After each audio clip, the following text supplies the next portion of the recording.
میرا غفلت میں ڈوبا دل بدل دے۔ اس وقت کا موضوع ہے جنت اور جہنم کے حوالے۔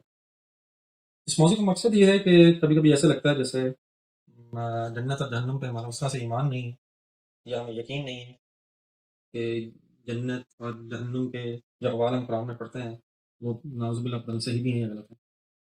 تو اللہ کرے کہ ہمارا اس ڈسکشن کے بعد ایمان اور مضبوط ہو، تو اس لیے میں نے چاہا کہ ہم آپس میں تکرار کریں کہ اللہ تعالیٰ نے جنت اور جہنم کے بارے میں قرآن پاک میں کیا فرمایا ہے، اور دو تین احادیث پہ میں آپ سے ڈسکس کروں گا رسول اللہ صلی اللہ علیہ وسلم نے جنت اور جہنم کے بارے میں احادیث میں کیا فرمایا ہے۔ سب سے پہلے سورۃ نمبر 77 آیت نمبر 40 سے 50۔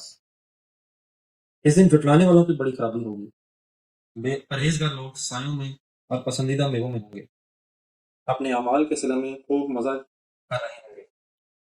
ہم نیک لوگوں کو ایسے ہی صلہ دیا کرتے ہیں۔ اس دن جھٹلانے والوں کی بڑی خرابی ہوگی، تم تھوڑے دن اور کھا لو، بے شک تم مجرم ہو، کفار سے کہا جا رہا ہے۔ اس دن جھٹلانے والوں کی بڑی خرابی ہوگی، اور جب ان سے کہا جاتا ہے کہ جھکو تو نہیں جھکتے۔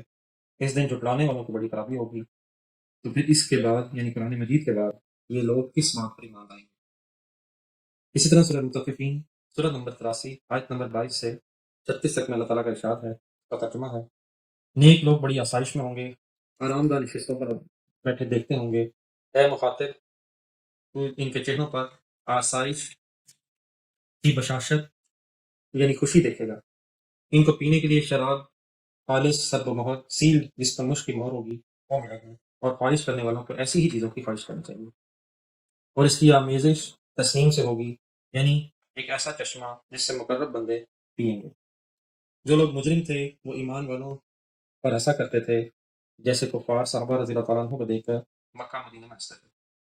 وہ جب ان کے سامنے سے ہو کر گزرتے تھے تو آپس میں آنکھوں سے اشارے کیا کرتے تھے، اور جب اپنے گھروں کو جاتے تھے تو دل لگیاں کرتے تھے، اور جب ان کو دیکھتے تھے تو کہا کرتے تھے کہ یہ لوگ غلطی میں ہیں، حالانکہ ان پر نگران بنا کر نہیں بھیجے گئے تھے۔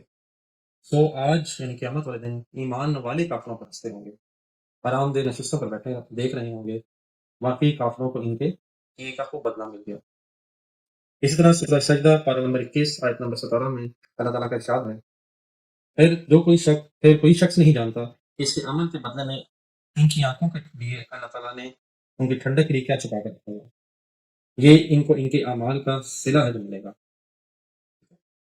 صحیح بخاری مسلم کی حدیث ہے، حضرت ابو ہریرہ رضی اللہ تعالیٰ عنہ سے روایت ہے کہ اللہ کے رسول صلی اللہ علیہ وسلم نے ارشاد فرمایا، میں نے اپنے بندوں کے لیے وہ کچھ جنت میں تیار کر رکھا ہے جسے نہ کسی آنکھ نے دیکھا، نہ کسی کان نے اس کے بارے میں سنا، اور نہ ہی کسی انسان کے دل میں اس کا تصور بھی پیدا ہوا۔